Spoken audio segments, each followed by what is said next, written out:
करवा चौथ की व्रत कथा। कार्तिक मास के कृष्ण पक्ष की चतुर्थी तिथि को करवा चौथ का पर्व मनाया जाता है।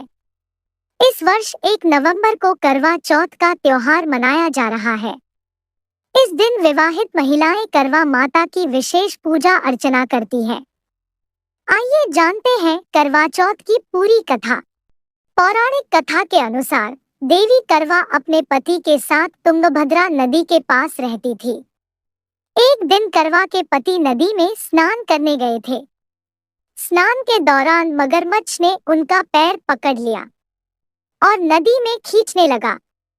मदद के लिए पति अपनी पत्नी करवा को पुकारने लगे। यह सुनकर करवा दौड़कर नदी के पास पहुंची। पति की जान बचाने के लिए करवा ने तुरंत एक कच्चा धागा लेकर मगरमच्छ को एक पेड़ से बांध दिया। करवा के सतीत्व के कारण मगरमच्छ कच्चे धागे में ऐसा बंधा कि वह हिल भी नहीं पा रहा था। ऐसे में करवा के पति और मगरमच्छ दोनों के प्राण संकट में फंसे थे। करवा ने यमराज को पुकारा और अपने पति को जीवनदान देने और मगरमच्छ को मृत्युदंड देने के लिए प्रार्थना की। यमराज ने करवा से कहा कि मैं ऐसा नहीं कर सकता, क्योंकि अभी मगरमच्छ की उम्र शेष है और तुम्हारे पति की आयु पूरी हो चुकी है। क्रोध में आकर करवा ने यमराज से कहा, यदि आपने ऐसा नहीं किया तो मैं आपको श्राप दे दूंगी। करवा के क्रोध को देखकर यमराज ने तुरंत मगरमच्छ को यमलोक भेज दिया और करवा के पति को जीवनदान दे दिया।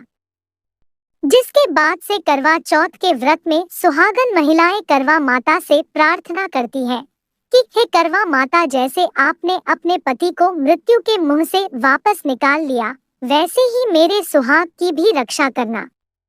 करवा माता की तरह सावित्री ने भी कच्चे धागे से अपने पति को वट वृक्ष के नीचे लपेट कर रखा था। कच्चे धागे में लिपटा प्रेम और विश्वास ऐसा था कि यमराज सावित्री के पति के प्राण अपने साथ लेकर नहीं जा सके। सावित्री के पति के प्राण को यमराज को लौटाना पड़ा। सावित्री को ताम्र सुहागन का वरदान देना पड़ा। इसलिए करवा चौथ का व्रत और व्रत कथा सुहागन महिलाओं के लिए सबसे महत्वपूर्ण माना जाता है। हमारी हिंदू महिलाओं को करवा चौथ की ढेर सारी शुभकामनाएं। माता करवा सबकी इच्छा पूरी करे। धन्यवाद।